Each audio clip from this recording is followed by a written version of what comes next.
Hey, everyone! Welcome back to my channel. I'm Prangshi Varma, and today, we're diving into the world of network management with a focus on SNMP, Simple Network Management Protocol. If you've ever wondered how devices are monitored and managed in a network, you're in the right place. Let's get started. If an organization has 1,000 devices, then to check all devices, one by one every day, are working properly or not is a hectic task. To ease these up, Simple Network Management Protocol, SNMP, is used. SNMP, Simple Network Management Protocol, is a widely used network device management protocol. The protocol simplifies network management by providing a unified interface for many different devices connected to the same network. SNMP is an application layer protocol that uses UDP port number 161/162. SNMP is used to monitor the network, detect network faults, and sometimes even used to configure remote devices. Now first question arises. Why do you need SNMP monitoring? SNMP monitoring helps users collect various information from network devices.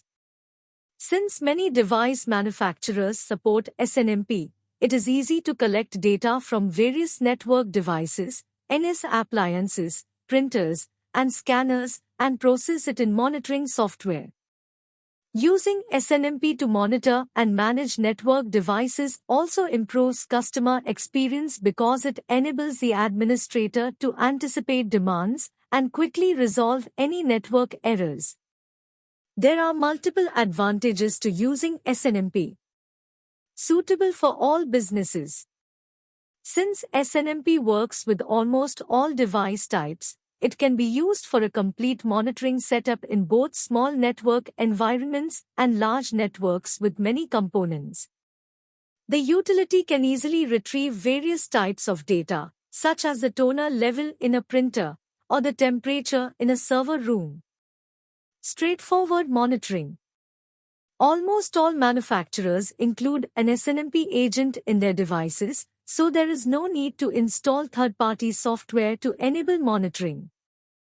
Thus, SNMP makes monitoring accessible to anyone without the need for proprietary software or additional access rights. Compatibility. SNMP operates in a unique language allowing the users to communicate with devices from different manufacturers. One of its main benefits is that it allows administrators to manage network assets that don't have an operating system but need to be monitored, such as printers.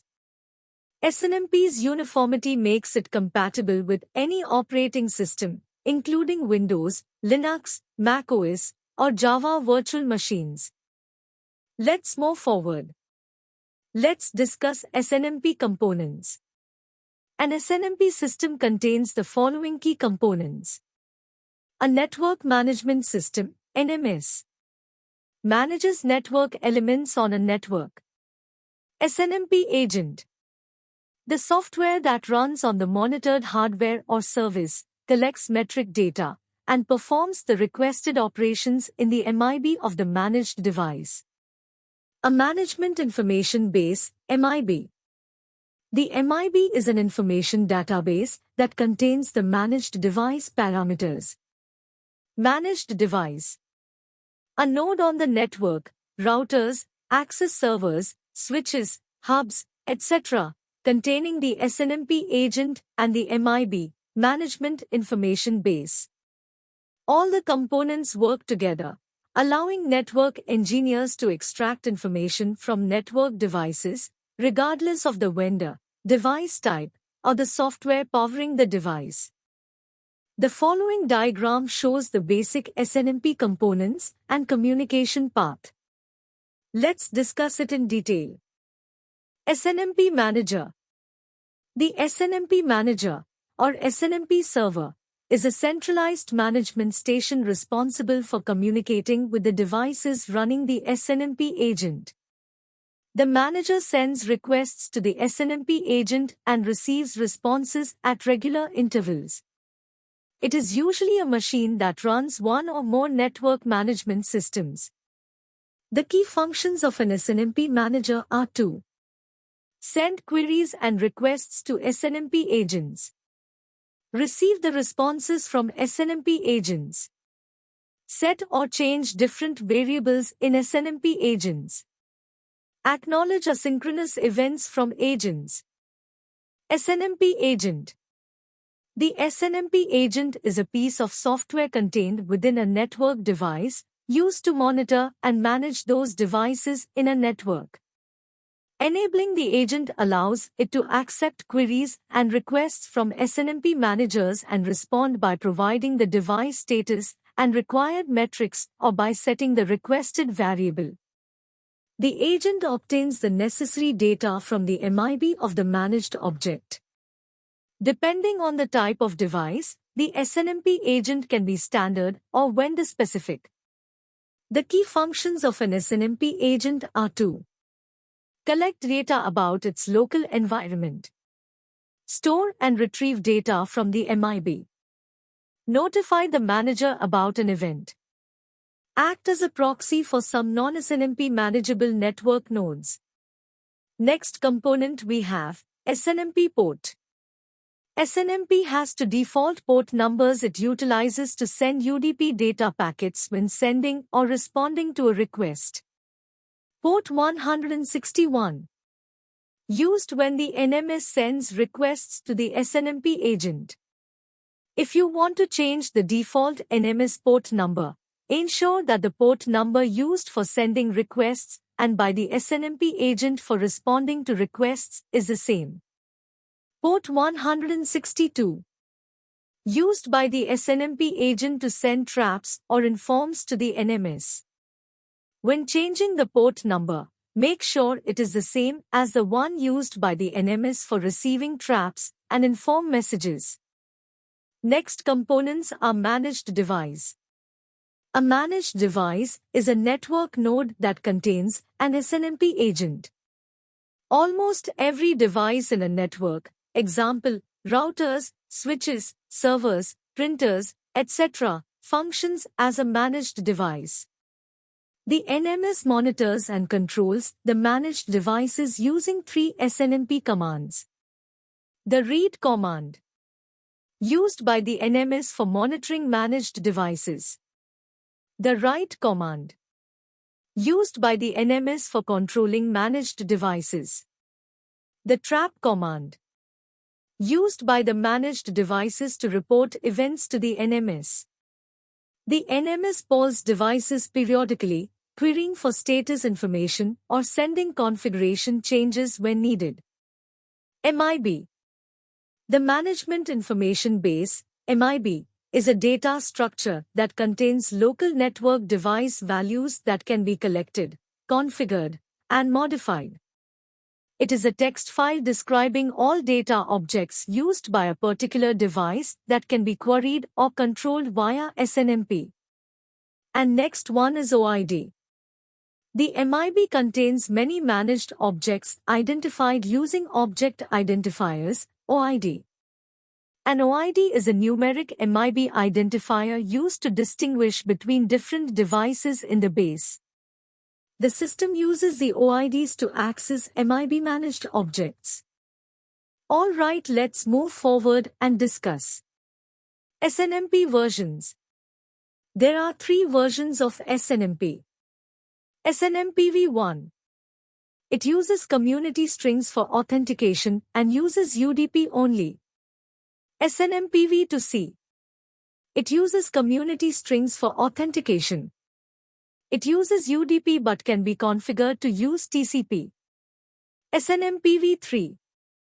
It uses hash-based MAC with MD5 or SHA for authentication and DES56 for privacy. This version uses TCP. Therefore, the conclusion is the higher the version of SNMP, the more secure it will be. Now SNMP messages. Different variables are GET request. The SNMP manager sends this message to request data from the SNMP agent. It is simply used to retrieve data from SNMP agents. In response to this, the SNMP agent responds with the requested value through a response message. Get next request. This message can be sent to discover what data is available on an SNMP agent. The SNMP manager can request data continuously until no more data is left. In this way, the SNMP manager can take knowledge of all the available data on SNMP agents. Get bulk request. This message is used to retrieve large data at once by the SNMP manager from the SNMP agent. It is introduced in SNMP V2C. Set request. It is used by the SNMP manager to set the value of an object instance on the SNMP agent. Response. It is a message sent from the agent upon a request from the manager. When sent in response to GET messages, it will contain the data requested. When sent in response to the SET message, it will contain the newly set value as confirmation that the value has been set. Trap. These are the messages sent by the agent without being requested by the manager. It is sent when a fault has occurred. Inform request. It was introduced in SNMP V2C and used to identify if the trap message has been received by the manager or not. The agents can be configured to send trap message continuously until it receives an inform message. It is the same as a trap but adds an acknowledgement that the trap doesn't provide. Let's move forward and discuss SNMP security levels. It defines the type of security algorithm performed on SNMP packets. These are used in only SNMP v3. There are 3 security levels, namely No auth no priv. This, no authentication, no privacy, security level uses a community string for authentication and no encryption for privacy. Auth no priv, this security level, authentication, no privacy, uses HMAC with MD5 for authentication and no encryption is used for privacy. Auth priv, this security level, authentication, privacy, uses HMAC with MD5 or SHA for authentication and encryption uses the DES56 algorithm. Alright, let's wind up the session with strength and limitations of SNMP. Strength of SNMP. 1. It is simple to implement. 2. Agents are widely implemented. 3. Agent level overhead is minimal. 4. It is robust and extensible. 5. Polling approach is good for LAN-based managed object. 6. It offers the best direct manager-agent interface. 7. SNMP meets a critical need. Now, limitation of SNMP. 1. It is too simple and does not scale well. 2. There is no object-oriented data view. 3. It has no standard control definition. 4. It has many implementation-specific, private MIB extensions. 5. It has high communication overhead due to polling. That concludes our exploration of SNMP protocols and their working scenario. If you found this video informative, don't forget to hit that like button, and if you're new here, consider subscribing for more tech insights. If you have questions or topics you'd like me to cover in future videos, let me know in the comments below. Thanks for joining me today on my channel. Until next time, stay tech savvy.